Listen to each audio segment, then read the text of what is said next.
Hello, Walpole. My name is Ellen Curran, and I am your host for Walpole Green. Our goal is to provide information to you regarding the climate crisis and how you can combat it. We're a group of Walpole residents who are dedicated to a healthy environment, including our goal of 100% renewable energy. And talking about what's good for the environment, using items that have already been made really saves a lot of pollutants that are created during the manufacture of goods. Today, I am very excited to meet Richard Purnell, Executive Director of New Life Furniture Bank of Massachusetts, located at 102 Elm Street, right here in Walpole. Rich has been the Executive Director of New Life for the past 5 years of its 10-year history. New Life provides families transitioning out of homelessness, escaping domestic violence, victims of fire, anyone in need with furniture and household items so that they can focus on the next step in life. And since COVID, New Life has served virtually over the internet. Thank you so much for allowing us to come and meet with you and talk about your organization. I see that your professional skills as an independent consultant involve developing financial systems to enable the integration of new funding streams. How do these skills benefit New Life Furniture Bank, and what interested you in becoming the executive director? So a lot of my background is really project management and managing, large-scale projects, mainly abroad. Although, I had 2 little kids and I decided that travel was too much, and so wanted to work domestically. I saw New Life was looking for its first executive director, and the mission excited me about one, helping people in need transitioning out of homelessness, and then 2, I always like to think as a second mission of, keeping good stuff out of the landfill. And so it attracted me. I think a lot of New Life is really about its operations, about taking in large quantities of furniture and being able to distribute that out to families. We run about 750 families a year now, and so just that itself is it takes a lot of organization, and so I think that is how my skills play into it, as I was able to work to create systems with the volunteers, with our employees, to really make this fluid as possible. Can you tell us how much you have saved from the dump? So we save about 18,000 pieces of furniture, household goods came through the warehouse last year. Of that is about 80 tons of furniture. Wow. And it's great that we're able to give it a new life, and that's working with a variety of different partners. So people downsizing, changing out furniture, but also we work with a bunch of furniture stores that donates used or returned items to us that we're able to offer to our families at no cost. So we keep it from a variety. We actually have a partnership with Dover Transfer Station. They actually have an on-site container where residents can actually donate to New Life at the local transfer station. How and when did New Life Furniture Bank begin, and why? So it started in 2013. We celebrated our 10 years last year. It was started by 2 local residents of Medfield, Ron Yates and Doug Marshall. They had been working with Habitat for Humanity previously, building houses. They realized that after a house was built, they needed all of these items to fill it, to kind of take the empty space to make it a home. And so with that, and then thinking about all of the furniture that kind of ends up at the transfer station or ends up being destroyed and broken and taken by junk haulers, that it's kind of a perfect match. That they had people who needed the items to make the spaces into homes, and people trying to get rid of it. And so that's kind of how the whole idea was born. They started in Medfield in a very small space, about 1,000 square feet. Quickly outgrew it, and then shortly after I actually moved into this space, just in the one room. And so over the next couple of years, they grew until all of what you see here, and now we're running around 16,000 square feet.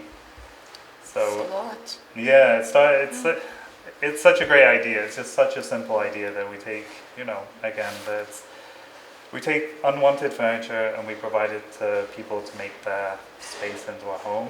And I think that that's what is so successful about New Life, is that it's easy to get on board with that type of a mission that, people transitioning out of homelessness really don't have anything.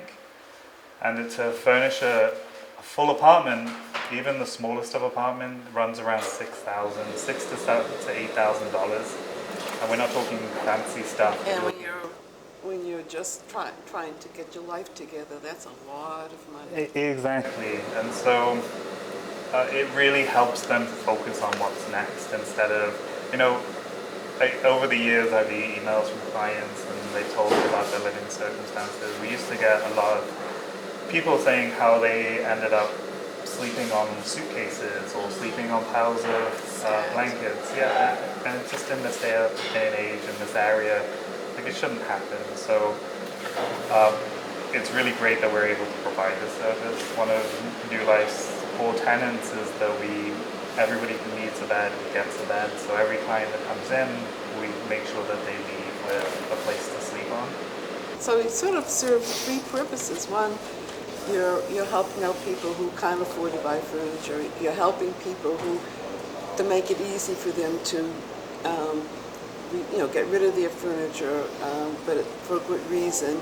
Yep. And then you're helping the environment. You're sort of preventing some pollutants, both post-manufacture and Yep. pre-manufacture. Yes. Okay. So let's take a walk and let's look at some of the things you have to offer. Sure. Here we are looking at couches, all kinds of furniture, bureaus, different things for the living room. So who do you serve, and how many and how do they obtain these items, and is there any cost to them? Sure. So everything to our clients is provided at no cost. The way we work is for clients through agencies. So clients need to be referred to us. That we don't have a process of just accepting applications or referrals. They have to come from a partner agency. And partner agency can be, it's a wide group of, it's human service organizations. It can be churches are a big one, as well as other people in the service. And the reason we do this is so that we can be streamlined. The referral process is only 4 pages long, or it's not even pages. It's a short online form that comes in 4 sections, and two of the sections are asking more about the space that they're moving into, how big it is, so that when we serve the client, we can ensure the furniture is right for them. Like sometimes, like moving into a windy staircase in a 3rd floor apartment, you're not going to be able to get an 8-foot couch up. So really, with that, we can keep it very simple, and we only ask a basic demographic information. That's for our grant reporting. So agencies do the vetting for us. They say this person has the need, and we're able to say, well, we can serve that need. I really see as part of a cog in the continuum of care that they get permanent housing. We make sure that they have everything they need to make it a home, and then they can go on to do what they need, the rest of the stuff they need. And working with agencies in this way allows us just to do that one piece and do it really well, instead of having piles of paperwork to make sure that we are vetting them. I really like this furniture. I feel like acting like Cleopatra and just lounging on that chair. It's a beautiful gray. It's in good shape. We got quite a good variety of tastes. Like we got new stuff, new modern stuff. We got older floral patterns. I learned a long time ago that clients will gravitate to what moves them, and it moves them for many reasons. The aesthetics is one, but also it could be a couch they had growing up, so it brings back tons of memories for them, and so they're really excited to have it back in their home. So we have a piece for everybody. Over there's some flowers on the blue couch. That's very different from that. This is very modern. And you have something that looks like leather. Is that leather? Yes, we got leather too. How did you acquire all these agencies? How did you get them interested in your organization? So it's, well, one, there's always been a need. It's just been lack of furniture or not having it's not something people talk about. I think agencies realize this once they set people up into permanent housing. Like, you have all of this space, and if someone's transitioning from a homeless shelter, they really don't have anything to fill it. Exactly. And so there's always been that need, and then once we, started telling people about that need, it's word of mouth. Like, New Life is really, in terms of people who give furniture to us, who donate financially to us, who or even the clients we serve, it all comes to us through word of mouth. And now we've been doing this for 10 years, we still get people who have never heard of us, or even in Walpole, that have never seen. For sure. And so it just continues that way. The people talk about us, and then more people know about us. And so more people are referred to us. Again, there's no real estimates of how big the need is because it's not really a talked about issue. The people will, they have too much pride, so they don't want to say that they're sleeping on suitcases or on the floor, or which is, again, sad. And that's why we exist, is so that people don't have to do that. And the way we operate with privacy in mind for the client. So even though they come to us they don't have to worry about us telling everybody that we serve them, or even locally. So again, we're just a part of the process to get them back on their feet. Potential clients need to know that they have to go to an agency that is connected with you to end up choosing furniture and whatever else that you have to offer. Yes, yeah. Okay. They have to go through an agency. Okay. Here we are in another section of your warehouse, and I just want the people to see the furniture, the tables you have, and what good condition they're in. And again, different styles, different colors. This is very interesting. Sort of like that. That's a little bit dressy, I think. And well, this is very casual, and it's a beautiful gray, and you can keep it in a small area, or you can lift up the leaves. I think it's great. So, looking at some of these things, I do have some questions. Can you tell us a few stories of some of the individuals who have received the donations here, how it's affected them? And I know that in your website you talk about homeless veteran, which it's a beautiful story, as well as you talk about domestic violence survivors who have received furniture. Yeah, sure. I mean, as I say, our clients come from a variety of different places or needs. I mean, the one that always hits me is there's a veteran story about how he ended up losing his job during COVID and ended up evicted, and he was homeless in a van where he had all of his stuff with him, and unfortunately that was stolen. And so he was in desperate need, and the VA was able to connect him with a place to stay. But again, if you don't come from stability, if you don't have stability, or you don't have income, or how do you then pay for all of these items? And so it was really great that we were able to furnish his apartment for him so that he could get back onto his feet and find a job and go on. And it just spoke about how, it was so impactful to him, this just one small act of kindness, because he had no idea how he was going to be able to do it. And just the pressure of that alone was something that really, he was struggling with, and so this act of kindness in furnishing his apartment made him cry. And he's a veteran, so you imagine veterans to be these big tough people, and just how it really warmed his heart, and we were able to do that for him. None of it was his fault. I mean, it just happened. Exactly. We get a lot of stories from people who end up having to take care of kids because of, for some whatever reason, they have to take care or guardianship of and so it's, and again, they're not on huge incomes that can go out and buy all of the items they need for this new responsibility, and we're able to support them is also very impactful. Children need a lot.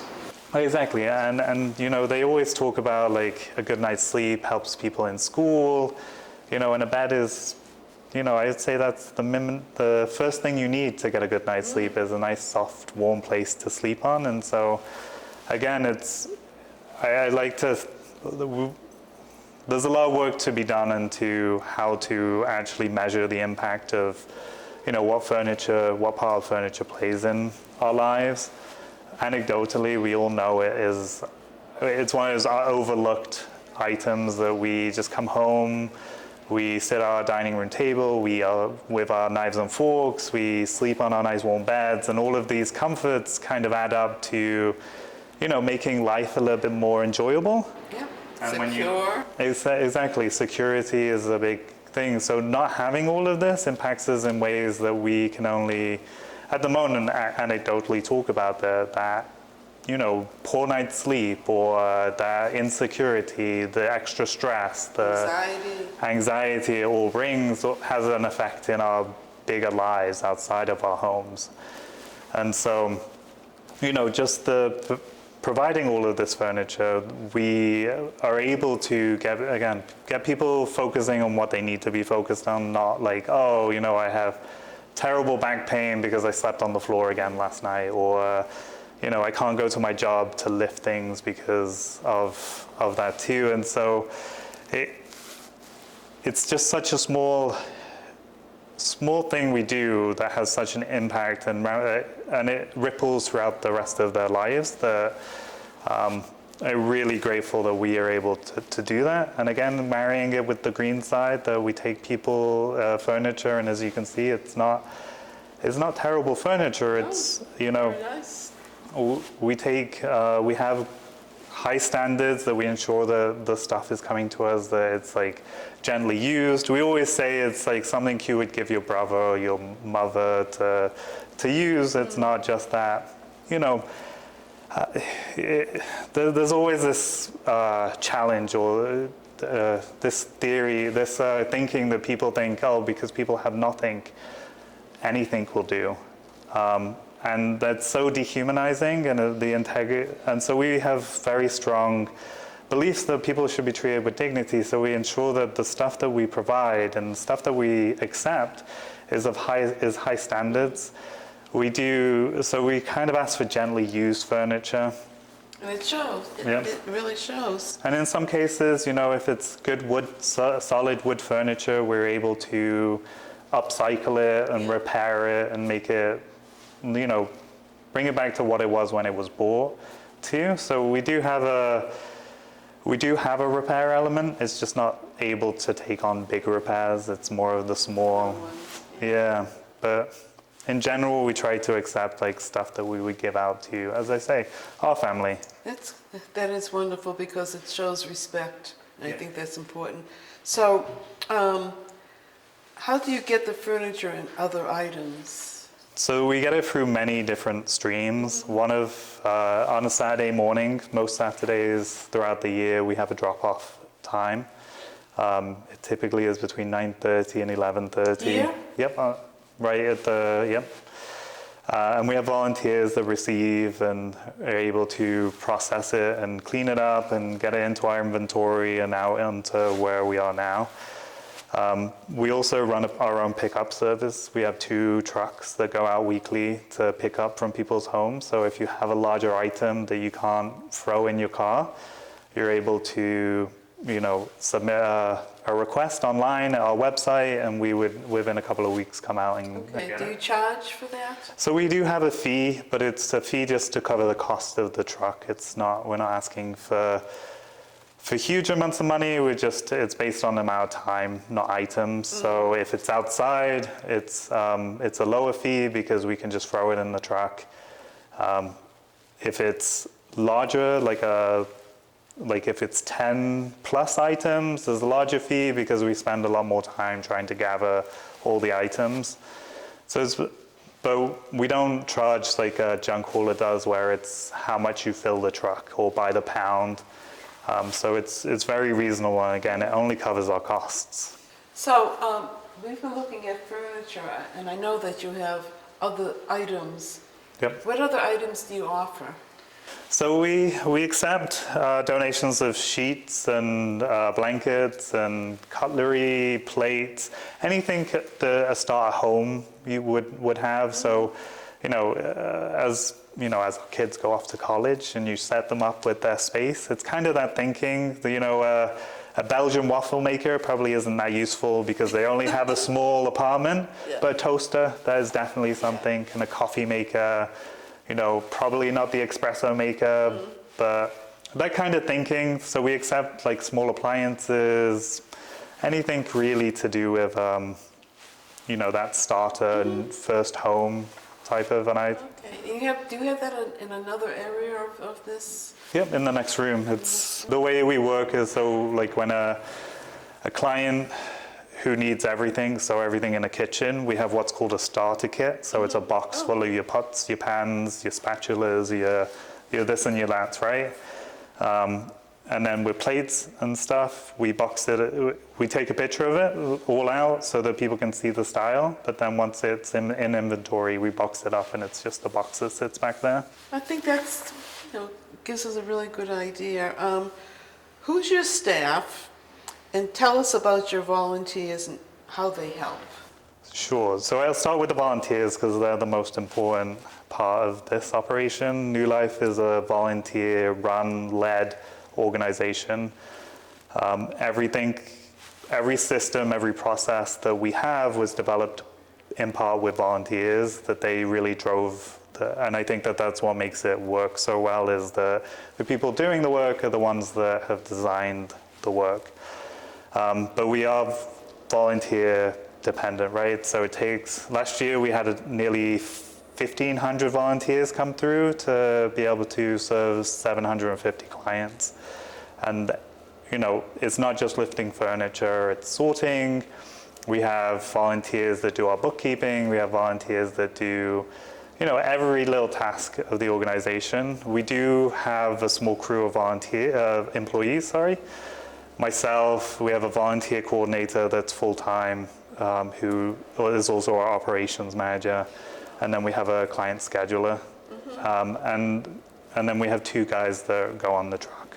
And you have someone who does fundraising for you? No, so myself and a committee and the board typically do all of the fundraising for the organization. How do you raise funds to operate the organization? Yeah, so the majority of our funding comes from small donors, just a lot of people in the community that give small amounts through, our campaign. We just finished a campaign where we raised $200,000. So we get a lot of just people just giving, a lot of volunteers give. We do have grants that we seek and from foundations, the Metro West Foundation, or I think the Community Foundation, and then a lot of other supporters, the family foundations that do also support. We don't take any government funding. That makes sense because there's a lot more regulations involved with government funding, I think. Well, there's a lot more, the regulations are the same, like we still have to, we audit it annually to make sure that we're spending the money in the right way. Government is just, it goes back to the issue that a lot of, like the lack of furniture is kind of a closed door issue. we've always seen it as anytime we talk about affordable housing, we also have to talk about affordable furniture. It can't be derived. We talk about our homes, but really our homes are our furniture plus the building it's in. Affordable housing is affordable furniture, Yeah. and they can't be taken away from each other. And I think that there is a growing understanding of this, and I hope that in the future there'll be more opportunity to partner with state and federal to kind of make sure that, again, people are provided, that we're just not giving spaces, we're giving homes to people as they get onto it. And then on the other side of it, furniture banks in general are a very cost-effective way of keeping stuff out of the landfill. You're taking a problem that, is inherent to society, and we're meeting it with, items that would have just ended up in the trash. Exactly. So if someone wants to volunteer for this organization, how can they get a hold of you, or how can they do this? Sure. So our website is the first place. Like, it lists all of our opportunities, all the information you need to know about coming to volunteer. We do keep it very light and easy. We just, so that you can just sign up, turn up, and we'll do on it. You get taught and kind of trained on the job, that you don't need to sit through orientations, or it's just. So the website is the first place for groups, larger groups that want to come in. There is also an email address for our volunteer coordinator that you can contact and reach out. And if anybody else has any other ideas of how they can partner with us, we're open to it. Again, New Life is driven by volunteers. Rich, thank you so much for telling us about New Life Furniture Bank of Massachusetts. Truly appreciate it, and I hope that you get some new volunteers and that you get additional furniture from this interview. Thank you. Great. For those who are interested in joining Walpole Green, please look at the screen to get the information. Thank you.